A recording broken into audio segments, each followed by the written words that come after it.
Hello and welcome back to Two Brunettes in Baltimore. I'm Lauren. And I'm Tarah. And welcome back for another episode. We're back, baby. We're back, baby. It's only been a day since we recorded. Yeah, so we recorded last week's episode yesterday. Yes, so it's exciting. Yeah. We only have a day recap, but you had a very big day. Exactly. So how was your first day of the new job? I know. So I started the new job. Again, I'm still in accounting. I'm in tax. So I'm in that associate role, just starting at a new firm.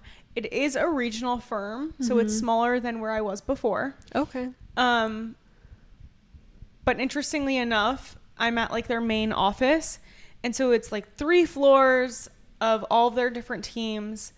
And at my old office, there were like 15 of us who would come in person on my team. And like the audit team would never really come in anyway. But at this place, it's just like a whole, like the floor I'm on is like a whole floor of cubicles and everything. Oh my God. I'm like, what the heck? It feels like a bigger firm just because it's like the office vibe. Yeah. That's cool though. Yeah. You have your own cubicle. I know. It says my name and everything. The sad thing is that I'm far away from KG. Like I'll walk away. Like I'll be like, hey. No. But he had one open next to him. So I'm like, why didn't you guys just put us near each other? But no, we had a really good day. Walk me through it. Yeah, I can like kind of give you a little rundown. A little we recap. Got there. Of course, KG and I like planned to like get there at the same time so we could like walk in together and like whatever. Yeah. And we got there and we had to like call into the HR ladies. They're 2 like young girls, young women, to like be able to get inside the building, of course. Yeah. And we got there and they had our like little notebooks and like pen and the benefits package set up for us, which was sweet, in the conference room. And they gave us like a little rundown of what the day would look like. And then the IT guy came in with our computers. We got everything set up. That took a little bit because like we had to log into multiple accounts. We had to get Outlook and Teams on our phones. Okay. And then... Is it like a computer or like a laptop? So we have a laptop and then we have at our desks 2 monitors. Oh, nice. To hook our laptops up to. So we'll have like 3 screens. Cool. Yeah. And then who came in right after that? I think the girls came back in right after that. They gave us our badges. Oh, when we first got there, one of the first things they said once we sat down was, okay, we're going to need to take your photo for the badge. Oh, no. And I was like, are you Picture serious? day. And KG and I literally talked about it. And I was like, oh, you literally said they were going to have to take it. And like, I put on barely any makeup today either. Like, barely did just my natural hair. Like, I was just like, whatever. And I was like, and I'm going to have this forever. Well, it's whatever. Okay. Yeah. It was cute. You showed me. It was funny. It was funny because KG went first and he was like, am I supposed to smile or not? I go, well, you're already cheesing. And it made him laugh when she took the photo. So he's like, no. That's so funny. That's so funny. He was like, oh my God, I'm cheesing so hard. And then she took mine and I was like, oh, that first one is so rough. Oh no. And she like took multiple. I was like, whatever, who cares? Yeah. And then, so after the IT guy came in, the girls came back in and we did a little bit more of like a rundown of like basic information we would need to know. And then the marketing girl came in and she taught us about what their marketing techniques are, like what she does. They kind of went through each team, like literally a whole like synopsis, I guess you could say, of what the company does. That's good. Like, where they started, where they are now, their growth, et cetera, all the different teams. They went through the directors on the teams. They have different committees, which is really awesome as well. Oh, nice. There's like social, community service. Oh. DEI. Do you have any idea of what you would want to join yet? I think community service or social would be cool. But I think community service because that's what I really like. Yeah. And then who came in next? Oh, the marketing girl was awesome. She spoke very well as well. And we actually had to do like a little activity where it has like the name you on a whiteboard. You put your name because it says name, and then it says where you went to college, and then what sector you're like, what line you're going to be working in, and then you have to pick the number one core value that you resonate with, and then they take a photo of you and they send it out to the firm to introduce you to the firm. So I thought that was kind of that's funny. nice. And they took ours outside, so it was fun. And then after that, also like the finance lady came in to teach us about billing and expensing any things.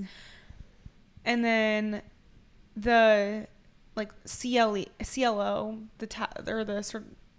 what am I saying? So Chief Learning Officer. I'm getting distracted because the storm started. Oh my God. It's starting to rain. Oh no. But the chief learning officer came in to talk to us, and he was like working in the career center at Loyola.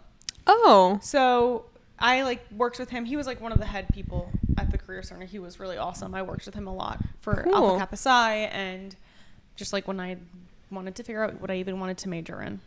So it was really cool to see him again. We also got to meet the CEO. Oh my gosh. Which was insane. That's cool. He was super chill. Good. And made it very conversational, and like he gave us a nice synopsis of what was going on with the company. I'm like, with the company. Yeah. And do you feel like, sorry, I'm interrupting you. No, go ahead. Do you feel like it's similar to your last job? Or do you feel like everything they were teaching you today, you're like, yeah, I know this? Like you feel like you know it already, or do you feel like there's things that are different? Obviously, like things are a little bit different. So things like the software. Yeah. Or the billing, like where we enter our time is different, but it's all the same type of thing. So I'll have to learn how to use the time entry software. Okay. It's very different than what we have. They're changing it. Their tax software that they use is one of the ones that we used for our individual clients. Okay. But they do all of like the business, like C Corps and partnerships on there as well.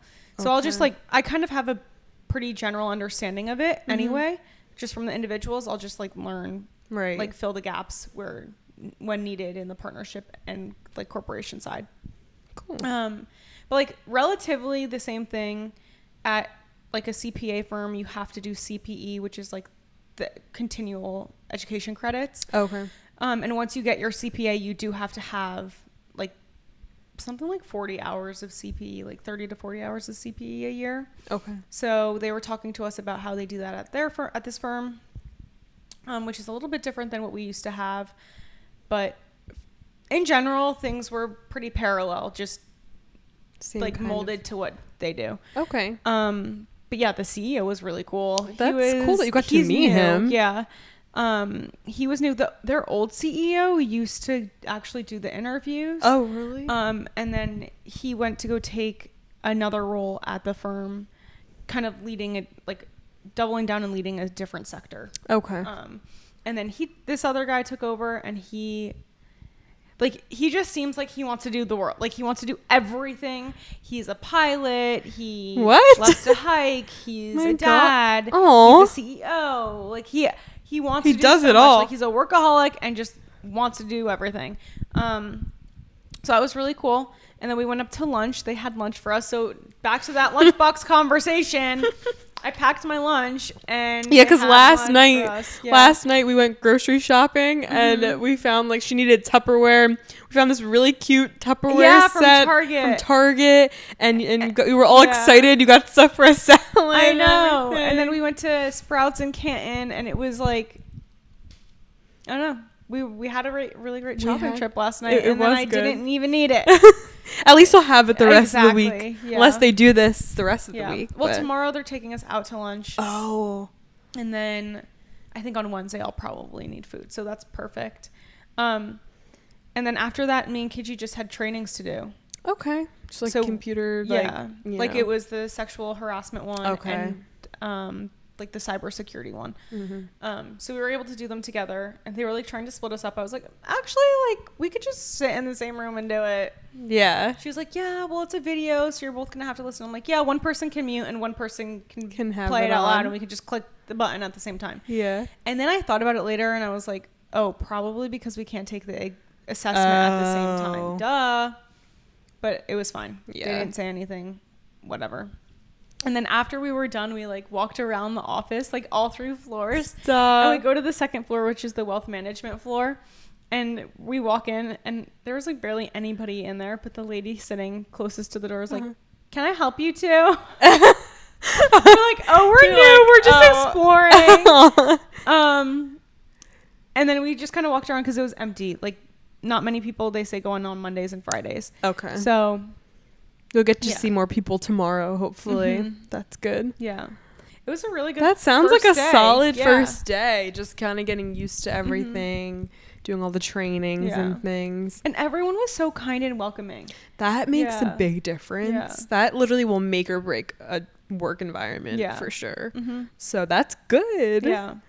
This is crazy. I can't believe you're already back to work and like you already started. And I was like, oh my job. God, another Excel workbook I have to look at. What?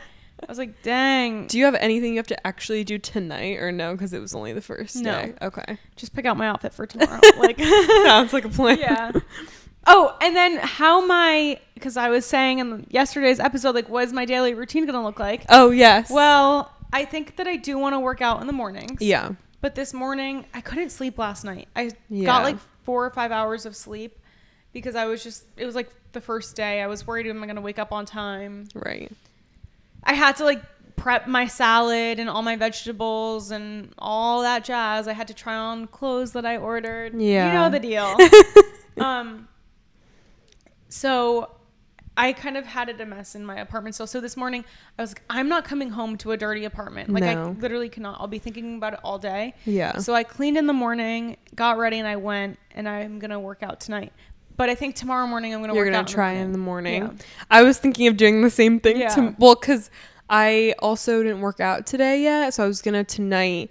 And then tomorrow there's no like, because there's not early enough classes at like Pilates, like where I go for Pilates and yoga in the morning before like a day shift, and there's none late enough after. Yeah. So on those days that I'm working, and since I'm straight days now, I'll just kind of do my own thing, go to the gym, because the gym's literally my apartment across the hall. I know. So I'm thinking of doing the same tonight, and then hopefully in the morning. Yeah. I never usually work out before day shift because it's so early. Yeah. But I really want to try because when I get home, a burst of energy. I think it might, because I feel like when I get home, I'd rather just like wind down and go to bed early, like earlier, instead of like trying to work out after a long shift.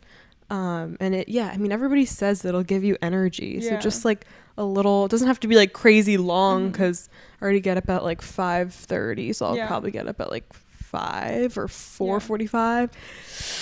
In the 4 o'clock hour, that's a little early. It depends when I go to bed tonight. True. But yeah. And you can always make it a short workout. And then like once you get it into your routine, you could do longer a little bit, or like on my days off kind of have it longer, which is like what I usually do. But anyways, so you're gonna try and work out in the morning tomorrow, and then when you get home, just every day dinner, kind of wind down. I have to study for the CPA exam. Oh yeah, so when is that? July. So we'll see. That's soon. I know. Oh my god. The one I'm taking first is like it's called reg, so it's like the tax section, which is what I'm most interested in. So like learning it is easier than learning something else. Okay. Because my brain actually wants to know it. Yeah. that's like, the best. When you actually like want to study it and like feel like you actually care about the topic. Exactly. This is exciting. It's crazy. Like, it's in a fresh start. You're just inspiring me to, like, kind of get my routine down for the summer. Yeah. It's super fun. That's so good. And if it's nice out, maybe I'll go for a walk while it's still light out. Yeah. Just to, like, be outside. Yeah. But I think it's supposed to rain. You're talking about tonight? Tomorrow. Or tomorrow. Yeah. Yeah. It's so weird. It was just raining and now it stopped? Yeah. What's going on? Well, when I was at work today, they were like, oh my gosh, we had this huge storm last year. It took everybody like 4 hours to get home because trees were falling. Literally from the office, less than 5 minutes away, there was a tree down. Nobody could get past. But this was the same storm that was the hurricane in New Orleans where like the cell tower fell into the Mississippi. Okay. That one. And that also like there was a tornado from that storm that touched down in Annapolis and some other parts of my God, Maryland, and it like really messed up parts of New Jersey too, I remember. When was this? Maybe it was 2 summers ago. Okay. It feels like it was. Yeah, I don't think it was last summer. Yeah. Oh my gosh. But yeah, so hopefully this week, I mean, what do you take 83? Is that what road? I feel like at least whenever I go like get my eyebrows done and do my Trader Joe's eyebrows, Target, whatever, when I like go down 83, it's always traffic. Did you hit traffic? No, because I was going opposite, like the opposite direction. Okay. Yeah. But on the way home it was a little bit trafficy, but like literally nothing crazy. That's like, not bad. There was just a lot of people. And what time did you have to be there today? 8:30. 8:30. So 8:30 to like 5:30? Yeah. Damn. Yeah, I know. You know what? I feel like corporate places snuck in an extra hour of work. Yeah. Because it used to be 9 to 5 and you'd still eat. Now they're like 8:30 to 5:30, but take an hour for lunch. It's like, you don't even need the hour too, you know? Yeah. Or like just let us eat lunch for an hour anyway. Yeah. While we're doing yeah. Or you could like just 30 minutes yeah. and then we go back to our desk, and if you're not done eating, that's it. Then you finish it at your desk or something. I don't know. Yeah. It's kind of funny. So you don't have to wear like masks or anything, right? No. That's good. Yeah. And the attire is like super casual there. That's like nice. Today in the office there were some people in jeans, like sandals. There were some guys in shorts and like tennis shoes. Like it's really shorts. casual. Yeah. And like not everyone, like t-shirt, but not actually. Okay. KG was like, so we can wear dunks. I'm like, yeah, definitely. Like 1000%. Definitely wearing dunks. That's funny. No, you had a good like vibe today, I think, with your outfit. Yeah. It was a good like first day. Yeah. First and impression. I had a jacket on too. Yeah. But I wore sneakers. So like it wasn't too dressed up. I didn't want people to think I was trying too hard. And like now you can just wear sneakers too. Like yeah. And then you can dress up more when you want to. I know, but I was like, are they gonna think I'm crazy for wearing heels in that office? Because I never wore them at my old job because I would walk, but now I'm kind of like, it would be fun. Yeah, to dress like up when I was little. going on the interviews and I had to wear, like I was wearing heels, I was like, this would be fun. Yeah, you should. I mean, yeah, no one's gonna judge you. Mm-hmm. It's like a corporate world. Yeah. Anyway, how was your day? That's good. It was good. I had my like skills day for work, which we do. It's weird because we had one in the fall. But then this one we had, I think, is like yearly, or I don't know if it's every whatever. I don't know. But we had a skills day and it was like 4 hours long. Not bad. We kind of just reviewed like specific skill. Like we went over, first we started with like tracheostomies because we'll get patients with tracheostomies. So we had like the mannequins and we just reviewed like trach care and like suctioning of the trachs and just things that we would do and like what you would do in an emergency situation if like the trach came out, or if you have to transport the patient to like CAT scan and they have a trach, anything like that. But when we were doing it, they were like, it was only like a small group because I guess they're splitting these groups up pretty like small. Also, our unit has so many travelers now that like it's really only the staff nurses that are doing these skills days, and like there isn't even that many of us anymore because it's like so many travelers. But the woman was like, Lauren, you're gonna go first, and I was like, what? You're like, okay. But it was fine. And then we went over what we do when we get like a trauma IMC patient and just everything. We did like a scenario. So Sebastian, my one friend from work, he is on like the IMC committee or education committee.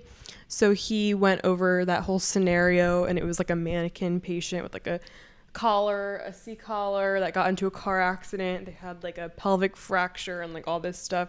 And then we just like debriefed what you would do when you get that admission, what orders have to be in, all of that stuff. I liked that scenario because we do that a lot. Like, so I was like, you know, I was answering questions and stuff. Wait, I don't know if you said, are all of the other people on your unit, or is it? Yeah, it was all my unit. And then like some people that were there are on the committee. And then it was just some of the rest of us from the unit. And then we did a code simulation, which we do at least with like being a new grad and like my first year still, we do it during like nurse residency days. So like we've done like 3 or 4 code sims throughout the year so far, which is good because it like, even though it's like hectic when you do it, it's just like a simulation. Also, they're very chill. They're like, this is the space to learn. Like, it's not, no one's going to be like laughing or like, oh, why'd you do that? Or like, that's kind of just the place to actually make mistakes and learn. So, but it's crazy because I personally, like, even though I don't enjoy like the act of like having to like, oh, okay, now you're going to be the primary nurse and then you're acting out this whole scenario and everybody's watching you, but like it actually helps so much because it just helps you get used to the actions you do if a code happens. And like then you'll be able to kind of start making it muscle memory, because it's like we basically had this mannequin that came in, or we got this mannequin and they were saying that the ICU was trying to downgrade the patient to us, IMC, or not even IMC level, just regular level. And it was like a thoracic patient, like classic patient that we get. And then they were saying like their blood pressures were like super low and kind of saying things that we wouldn't want to accept a patient. And then they were asking like one of the nurses like, okay, what would you do now? What would you do now? And he was like, well, I would ask about like, are you doing anything for this blood pressure being so low? Like, I don't think it's safe to take this patient. Like same old kind of thing you would actually say in real life. And then eventually they were like, okay, so now no one's listened to you and this patient, you have to get this patient. And the patient comes, just the mannequin laying there. And it's I feel crazy. like you kind of had this scenario happen. I did just recently, which was like crazy because I was like, this is exactly, but, and then it's crazy because like the mannequins can have IVs, like we gave meds. Oh, really? Like that you can listen to lung sounds, like they can breathe advanced sometimes. Yeah, and then they're connected to the monitor. Like they can change with a button like what their heart rhythm is. Wait, that is and, like, really, blood pressure really cool and, technology. Like, yeah, and like we had really good technology like simulation wise at UD too. Like same thing. The mannequins at UD were like really advanced. Like they would like blink and breathe. And like you could put a microphone and speak from like another room and pretend that you're the patient and stuff. That's kind of crazy. But yeah, it was like helpful because you could look at the monitor, like you could actually act as if it's a patient. Then basically the patient started becoming unresponsive and their heart rate was getting super low and their blood pressure was getting really low. And then the primary nurse ended up having to call a code. So then the rest of us came in, kind of did our scenario. So like each person takes on a role. So whenever your patient's coding and it's your patient, like as the primary nurse, you don't want to be doing CPR or anything that you're so focused on, and anything that's like a big role actually, even though you're the primary nurse, because you have to step back and be able to like think and look at the situation and like guide everybody rather else. than like you're the one assigning roles and like telling the doctor that gets there like exactly what this patient's deal is, what happened. And it's like you can't do that like if you're on the chest. Like people that are doing CPR, that's the only thing they're focusing on. Like, and like in an emergency situation, you're not gonna be able to think about other things.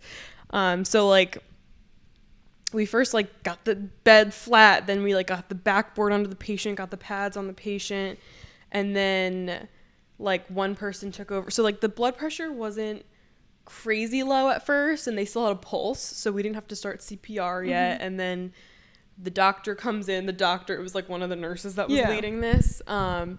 And then the nurse was like, okay, you do meds, you do this. So like I started like hanging fluids and like giving like dopamine and like all this stuff. And like, is it like fast paced? Like it's crazy. It's hectic. Like it's as if like somebody it's actually happening. Is unresponsive and like you're trying to get them back.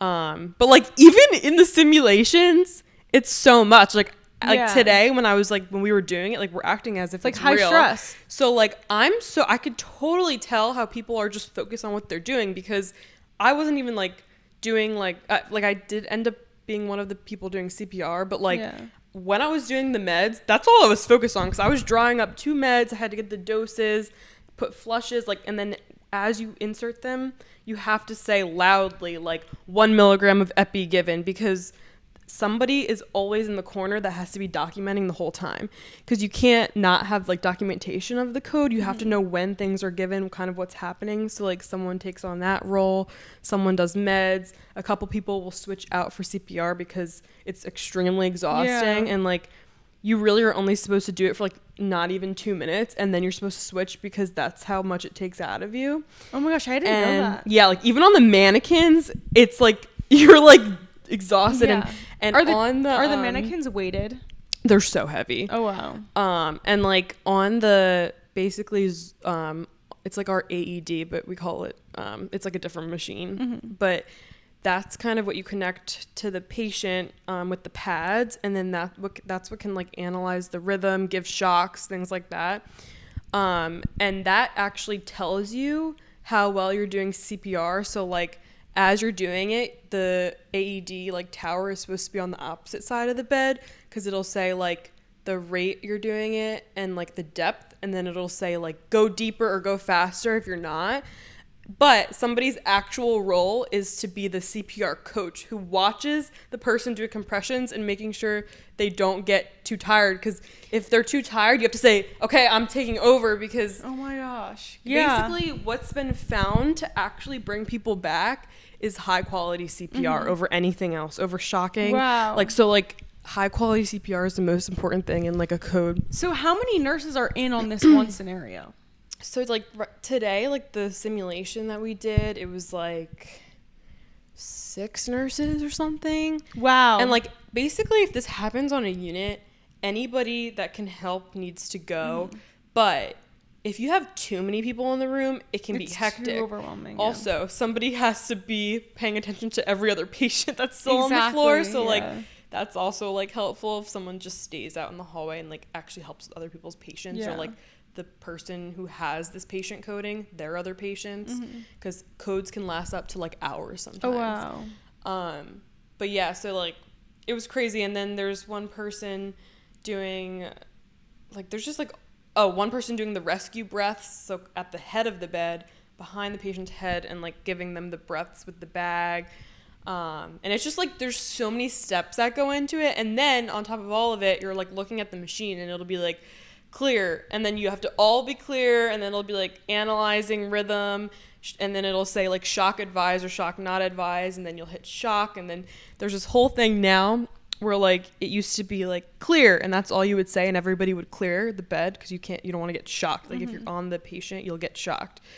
And because people have like gotten injured because their badge is touching the bed, or like something of their body is touching the bed, now we say, I'm clear, you're clear, we're all clear, so that everybody like hears it, and you have to say it loud. And then whatever. So the patient ended up going into like a different rhythm at first, and then I was giving more meds and whatever. We were still doing CPR, and then we like got the patient back, and you could see on the monitor like they just went back to a normal rhythm. Their blood pressure was going up. Their like end tidal, it's like shows their like carbon dioxide was going up. But it's just like that kind of thing is like so important to practice, because as like a new nurse, like I don't even want to say anything, like knock on wood, like I haven't even seen a code before. So, and like that happens in your nursing career. That's so crazy. You have to be prepared for everything. But as much as it makes me like feel more comfortable practicing, it also gives me anxiety, because even thinking about doing that and like doing it on a mannequin today, I was like, imagine it being a real person, right? Like you're dealing with somebody's life. Yeah. And like it's crazy, and I don't know, it was very interesting though. And like, you know, we went over like what they thought, like the people watching, like my assistant nurse manager was there, and like the head of this whole day that nurse was there, and like they go over like what they thought we did well, and like there's always room for improvement. They were saying like a big thing that people don't do is like the communicating. Like you need to assign roles loudly. Everybody that's doing anything needs to be like loud so everybody can hear it. Also, you're supposed to like close the loop of communication. So when the doctor says like, give 1 milligram of epi now, then you're supposed to be like giving 1 milligram of epi. Like you're supposed to like respond so they know you heard them. Just because you might not hear anything. Like at one point she was like, the nurse who played the doctor today, she was asking for someone to bring like a kit to intubate the patient. and she asked like 5 times, but because we were all so focused, no one even like heard her, and then we had to get it. But like, you always leave the code cart outside of the room because like, yeah, it was just like it makes you realize how much you actually like like you have to be paying attention to like every single little detail. And that's why if you're the patient's nurse, you got to be the one just like doing the overview and like observing, because you can't think if you're trying to do roles yourself. But yeah, that was like kind of the whole synopsis of the day. And then we did like a little education session on just like falls and fall prevention and how to document if there's a fall in the hospital and all of that stuff. But like every skills day is different. Like you'll probably do different skills every day that you have it, but we usually go over like a code just because that's so important. Yeah, and then I went to the mall after all that. After all that stress, like, geez. I went to the mall and shopped a little for my vacation. Yeah. I got some new stuff, some shirts and jewelry and just another purse. Exciting. I mean, it was all like pretty reasonably priced. And then, then I came home. I started packing. I was blasting Taylor Swift because, of course, on July 7th, she's releasing Taylor's version of her old Speak Now album, because she's like one by one releasing all her old albums so that she can own the music instead of like the annoying men from back in the day. Yeah. So I was listening to that album, and then you picked me up. Yeah. That was my day. Nice. But yeah. Good. Awesome. Crazy that we've only had one day to recap, but we did a lot today, so I feel like it actually worked out. Yeah, it did. But should we get into it? Yeah. So today's episode topic is going to be interviewing tips. And I think it's really fascinating because I never really thought about this, interviewing for different types of jobs. Yeah. Because I've only ever been focused on like the business aspect of it when I was in Alpha Kappa Psi, and I was VP of membership and the president. So my whole focus was for people going into business. Right. Like from resumes to like interview tips to who you're going to be interviewing with. And I'm curious to hear what it's like for nursing. I'm curious to hear what it's like for you. And I just did it. Like when I was interviewing, it was during COVID, so everything was virtual. Like I had anywhere from phone calls to video calls to like make a video, or like they have different softwares where essentially they'll ask you a question and then you answer via video. Yeah. So, and then this round was all in person or phone calls. Yeah, so that was a big difference. It was a big difference, and honestly I liked the in-person better. It was way more relaxed. It seems, I almost feel like online is like more stressful because it's just like weirder on Zoom and stuff. Like, and you can't really get like the person's personality or like vibes fully through the phone. Yeah, not the vibes. The vibes. So what like oh my god, I can't even speak. So what does an accounting interview entail?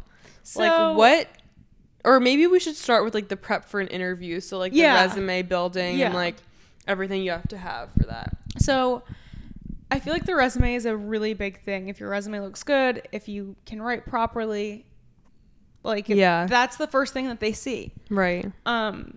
So there's like the very traditional business resume that if you go onto any career center, like any university's like career center website, they'll have these examples that literally lay out accounting and finance or like comp sci, and like for the business ones, they're all pretty straightforward and like kind of just education, job experience, any like volunteer work or like extracurricular type things, skills and awards, like whatever.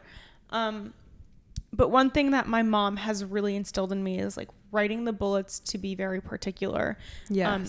For the role that I'm in accounting right now, I don't think I can take on one of her main pieces of advice to me, which is always like quantifying your work. So like, for example, I know for her, she was, like growing a sector of the company. So she would be like, she would put in numbers like 35% growth or like taking on like this much revenue, things like that. And I just don't think that it wouldn't look right on what I was doing. So I highlighted a lot for my old job, the experiences that I had, because I took on a lot of different projects and whatnot. So yeah, I think, and also just like whenever you're going in person, always have your resume printed on resume paper. Oh yeah, that was the number one thing too. Yeah, that's good. Yeah. Okay. What is it like for prep as a nurse? Same kind of thing, honestly, with the resumes. Like, I also got a lot of just guidance from my mom with all this, because she's really good with like just the resume and stuff, because she's like hired people before for her job and everything. So same kind of thing, like name, whatever at the top, education, like any honors awards you have, like job experience, extracurricular volunteering. But with nursing specifically, because like I had to, you know, I've had a resume from like the like more little jobs that I had like before my actual like career, but when I really started getting into like the nursing resume, it was when I was a student nurse extern my senior year of college. So like you had to have a pretty good like resume, almost similar to like interviewing for being an actual like RN when I was interviewing for that job. But then obviously like it's more professional and like just has more on it now that I interviewed as like an RN. So with nursing specifically, they really want to see I also don't know if this applies to working, like if I'm like applying for like a nursing job in 5 years from now, but like this I guess will be more specific to like coming out of college and applying. Yeah. They really want to see your clinical experience in college. So I put like every clinical rotation I had and what that entailed, and then like what the unit was and what the census of the unit is and what hospital it was at basically and what location. So like I did it in order. So I had like my most recent to then the first one I think I had. I think it was that way, but it was like my senior practicum, which was like the major clinical you do like last, where you're like on your own and you do 12-hour shifts and you have like one nurse you're following. And then I put like my med surge clinicals and my peds and my psych clinical and just like everything on there. And then another part that's good with nursing is at the bottom to put certifications like CPR certification. There was like a implicit bias training for nursing, maternal health that I had done. Any like ACLS, like advanced cardiac life support training, like anything that has to do with like healthcare and training at the bottom too. Kind of, but like similar thing to you, just very like professional, making sure you're actually like explaining things on there, but not where it's like word vomit and there's too much. And trying to keep it a page. Same, like mine's still a page now. It was hard to like have it as a page now, but it is a page. Same. When I was doing my like revamping my resume this past time, I was like, oh my gosh, I have to take things out. What the heck? Well, yeah, because when I applied, so it was already hard to get down to a page before, but it was like I was able to do it for this job. But I did end up adding this job that I'm in now when I was trying out for the Ravens. So when I was trying out for the Ravens, I did have to take a couple things out because I couldn't like fit everything now that I added my like current job on there. But it is hard to like keep it down. But yeah, I like for anyone out there, like you can literally just find these like resume formats. Some of them aren't the best though, so you kind of have to like. One thing that I saw on TikTok a while ago was like life hack, go to Harvard like career center website. It's literally open to like you can just look at it. You can go onto the website and look. That's good. Like think about any university. That's an open forum for anyone to look at. It is. And there's so many resources that these career centers post all about like interviewing tips and this and that. And did you, for your kind of jobs, do you do like cover letters? Some of them do ask for a cover letter, but more recently I haven't had that asked. Okay.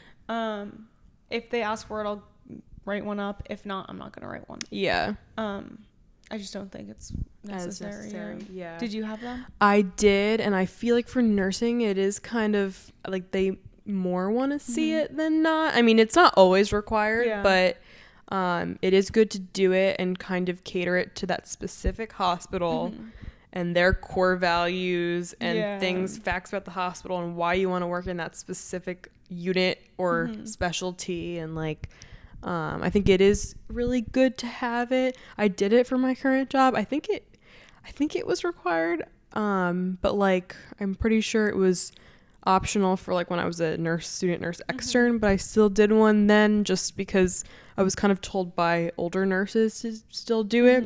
But yeah, that's just another, I feel like that's really the only thing like you have to have to apply besides your obvious like application and everything. But yeah. And then I think for like, I always say for prep before the interview is always looking up, like going on the website and looking up where you're going. Yes. Like who are you going to meet with? Research the place. Yeah. Like it's always good to know some of the core values. Yes. For us, like in accounting, what industries are they working with? Okay. And then I always research the person beforehand. Yeah. Are there any connections we have? That's like at good. my old firm, the partner went to Tulane. So did my older brother. That was a great connect. Just being able to talk about the city and kind of connecting on that level. Yeah. I just think it's so important to have those facts beforehand and not go into it and be like, wait a second, what was that person's name that I'm going to interview with in 5 minutes again? Yeah.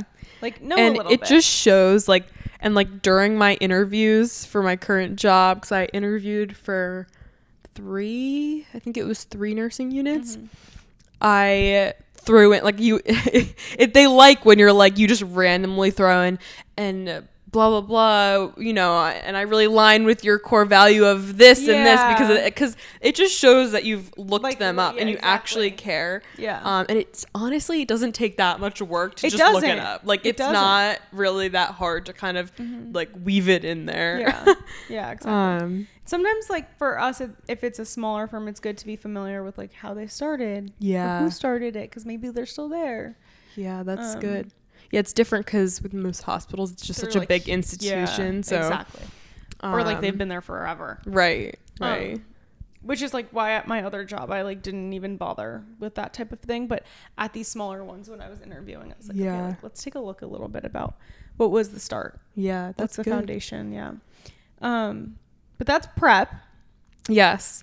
Also, just like another prep thing that's good for nursing interviews is just looking up like classic questions they'll ask you in a nursing interview. Also, in college, we had a class that was literally catered towards like interviewing and prepping for all of that for jobs and everything. And I'm just going to read them because I think this will be helpful for anyone that's applying for a nursing job. So I screenshotted this. This was kind of a mix of things that I learned in that class, things I researched, and then just like what I've heard from older people that are nurses. Some good questions that I kind of have here that I like kind of just went over and thought about what my answers would be if they asked me these questions. Basically, they tend to obviously ask you, why do you want to work on this specific unit? So kind of think through that. I was asked in my interview for my current job 3 strengths of mine and 2 weaknesses. Really think about your weaknesses because you don't want to say anything that's going to negatively affect you. We have that same question. It's very hard. Yeah. I think one of mine I did that like I thought maybe kind of worked in my favor was like saying with like nursing that and in life that I said, I think I don't know if you even want to include this word when you're interviewing, but I said it. I said, I don't want to call myself like a perfectionist, but like I do, you know, like, I was basically saying I'm very detail oriented, but sometimes it can be like at a fault, and I'll spend too much time on certain things when really like I have to look at the big. It's kind of just like using like a strength as a weakness. Exactly. That is the trick, is to turn a strength into your weakness. Yeah. Where do you see yourself in 5 years?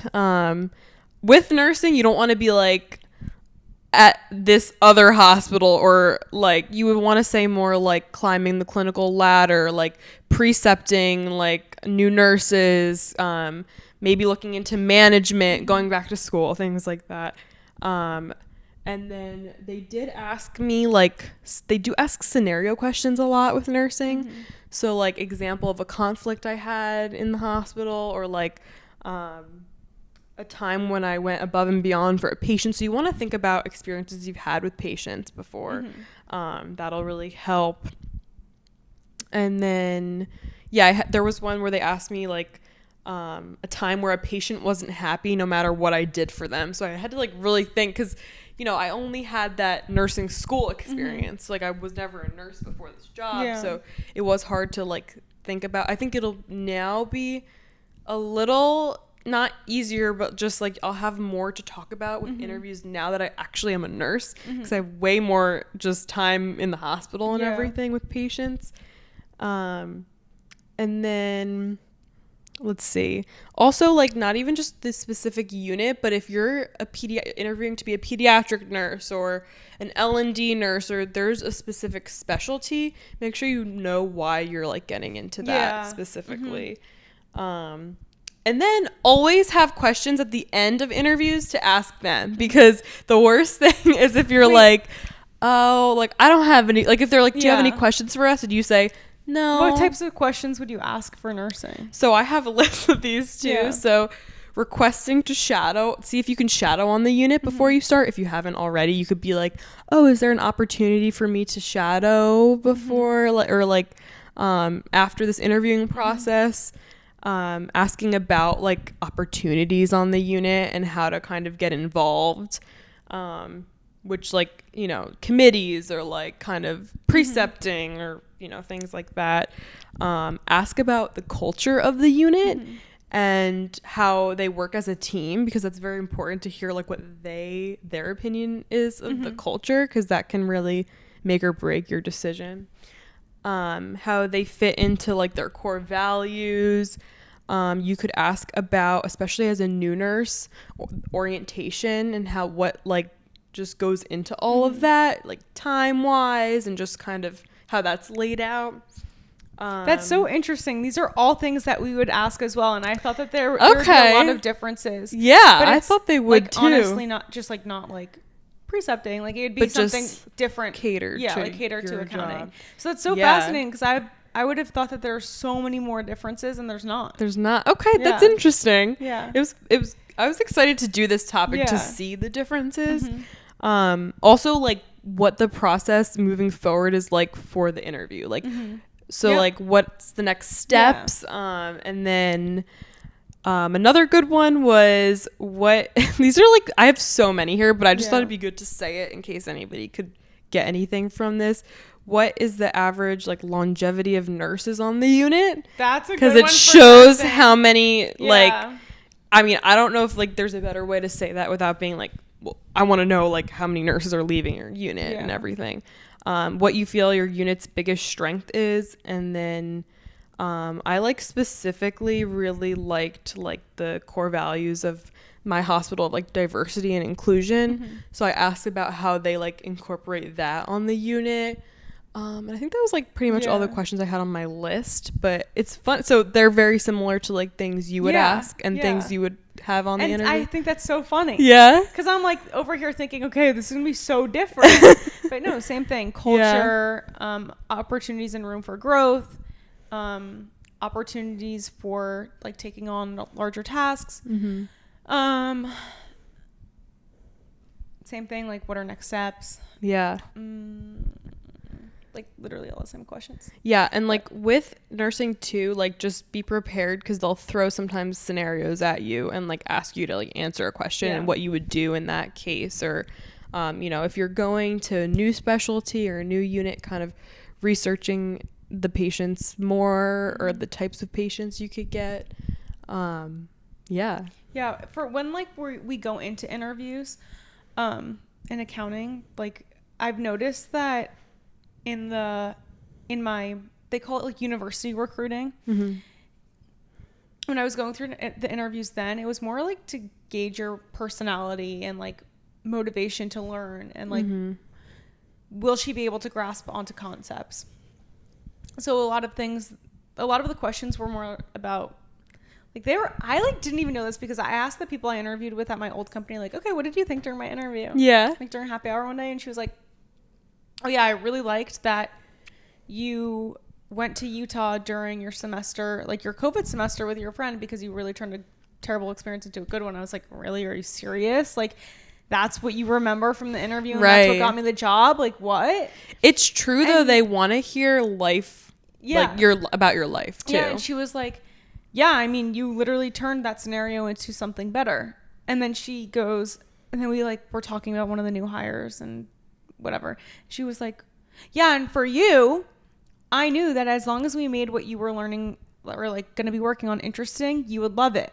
Mm-hmm. And I was like, that is so true about me. How did you know that? And like once I started, like I was working there for about a year, and I never like worked with her because we were in two different, she was like doing partnership capital accounts, and I was doing like basic tax stuff, not like the specialty.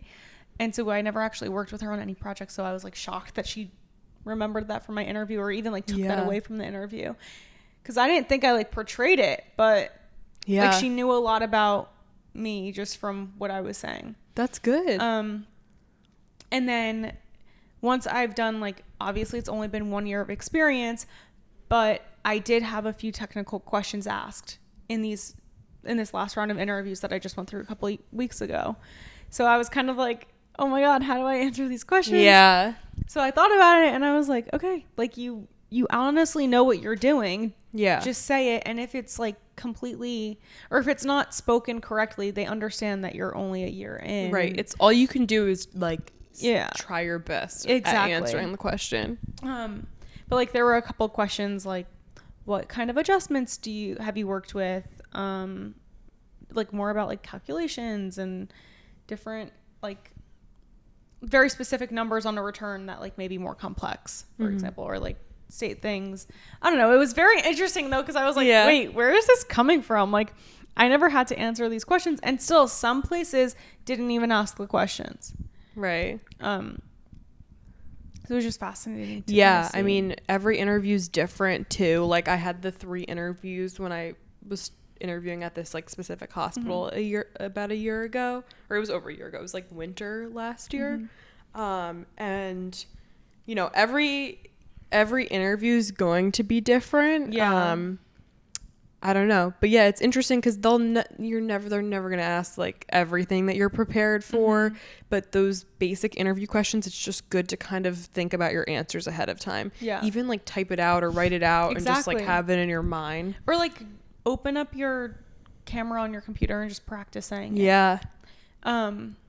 But another thing I will say is like nail your elevator pitch. Yes. There's always, so tell me about yourself. Yes. Literally just that's so true. Take them through your resume, make it a conversation, do it in 30 seconds or less, hopefully, because honestly, you don't need to elaborate much more. And my little thing is I always like to add in like something fun about me. So like I like to ski or I like to hike, like just try and say something like, oh yeah, and I like to do this on the side, because it's good for them to understand that like you're not just like gonna be a workhorse. Right. They want a human. They want somebody that like, that's exactly it. Like I definitely brought up like dancing and like even like family, like, and like they'll sometimes ask like why you became a nurse, and like talking about like my dad's thing, but not, you know, you don't want to be like talking about it like a sob yourself story. No, too much, or asking for like sympathy or anything like that. But sometimes they like to hear those like personal stories, even especially like in a job like nursing, and talking about like my family, it's like health problems and things. But yeah, like just things that you like to do. And my like favorite little trick, and I don't know why every single interview I've been in, I'm always having them talk more. Yeah. And it's my favorite thing. Yeah, you have to ask them questions. Like, and also I was kind of asking Kateri too. I was like, hey, we're doing this episode. Like, I have a decent list of tips, but do you have anything in mind? Mm-hmm. She said, make it a conversation. And I was like, yeah, she was like, you don't want it to be question, answer, or else you just, right. It sounds too like you don't want to answer and just sit there and wait for the next question. Yeah. And so it was really interesting because I was like, wait, you're so right.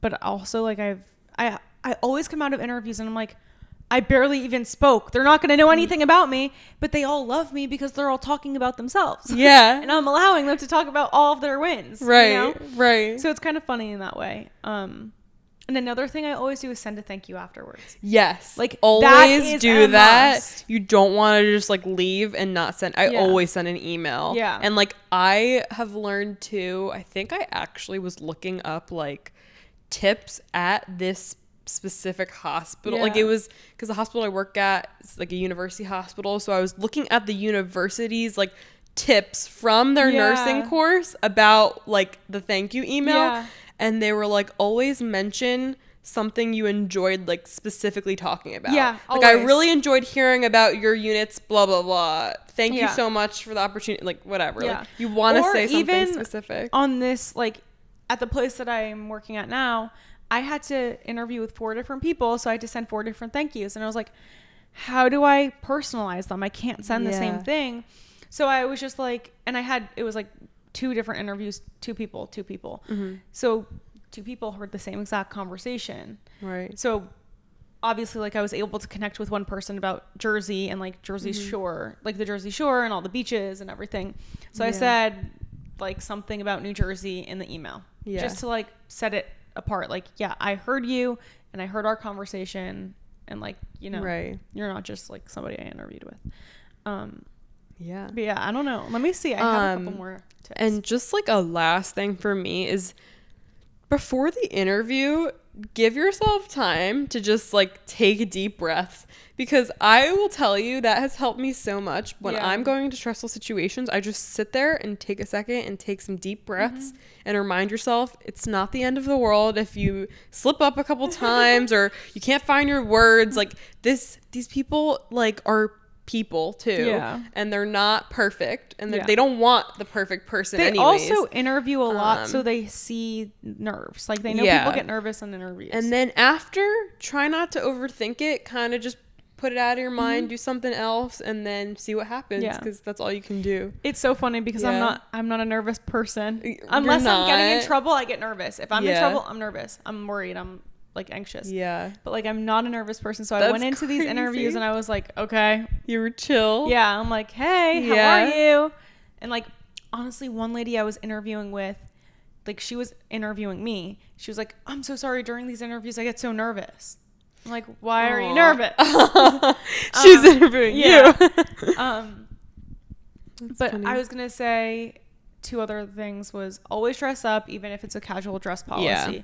It's like, at this firm, they wear like jeans or like shorts, and, you know, not like a button up or something like that. Like, you always want to make sure, like, you're obviously dressed. Don't wear like a suit and tie to a place that's wearing jeans, but like, make sure you're dressed up just to put your best foot forward. And then my last one, I have a couple more. Arrive early, like you said. Like, don't be late. Give yourself time to figure out where you're going. Like, sometimes, I'm sure, like, in a hospital, like, you may have to be like going to a certain place and find where you're going, or like if you're going to a building, you don't want to show up if your interview's at 9. Show up at 9 and then be like, hey, I'm here. I can't find you or something. And then that's it cuts just into so their stressful. time. Shake hands, and then I was gonna say, like, don't be sarcastic or overly funny. Like, still be professional. And one thing that my mom said, she had this experience when she was interviewing at a company. Like, the guy interviewing her was like cursing a lot, and it was she almost felt like it was to see if she was gonna like get into, like, also be like that. She was like, it made me feel so uncomfortable that he was cursing so much in a professional setting. That's so weird. She was like, I just made sure that I wasn't going to say any curse words. Not that she curses all Yeah. the time at But all. just like when someone's saying it, you're you- almost about to say it. Yeah, like you may feel more comfortable or inclined to say it because they are. Yeah, that for sure. Last thing, well, so my interviews were all online. So I've actually never even had like an in-person like for like a real job interview. But same thing, even if you're on Zoom, make sure you have like a presentable something on. Well, sometimes during COVID, they would be like, "Okay, can you stand up?" Yeah. Like people would be like, "What are you wearing That's on the bottom?" crazy. Like, that is insane. I always still had something on the bottom that was nice just because it just made me feel like I was really there, you know? And then in person too, but especially on Zoom, it's so easy to like have dead face. So like just look, like even if you have a very just like face that you're not very animated, like, do a little look smirk. like you're into it, like and look like you're smiling and you don't have like an RBF, because I sometimes do. So I noticed in my interviews I was starting to, and I was like, oh like kind like, of posing. I'm like, all right, I'm posing. Now I'm thinking about posing and not what they're telling me. Yeah. But okay. Right. Also, don't be so nervous that you don't even like hear what they're saying, Yeah. because you want to know if you're also interviewing them. You want to know if this is a place you want to work. Exactly. So it's good to keep that eye contact. Yes. Yes. I hate when even the people that are interviewing me, I'm like, yo, can you look me in the, like, look at me. Yeah. Yeah. You're like all over the room. Anyways, hopefully it was helpful. I think it was interesting to hear our different point of views, but how they were also similar. Yeah.